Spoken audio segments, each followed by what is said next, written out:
Pa, čestitam na prvom danu rada, predsjedniče. Kako sam dospeo ovde? Pa preskočili smo izbore i svi su se jednoglasno složili da vi budete glavni. Nisam se ni kandidovao. Toliko vas vole, gospodine. Pa, hvala vam.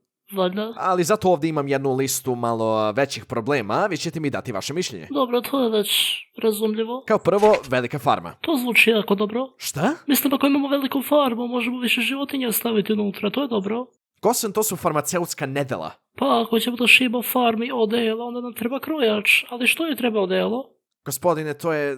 Usput da niste mislili na reč nedelja, a ne nedela, jer ću platiti ako radi vikendom.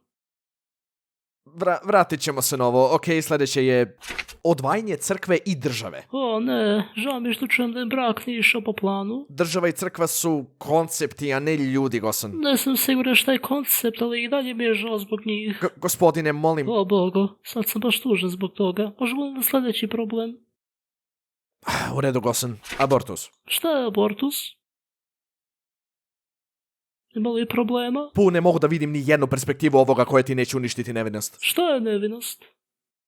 Ići ćemo na sljedeći problem, je li to u redu? Okej. Hvala Bogu. Ok, trenutni je rat. Trenutno je rat u svetu. Da, imate li nekih taktika za borbu? Ne sam siguran, ne znam još ni sve predsjednike, ne znam jesam li kvalifikovan za ovo.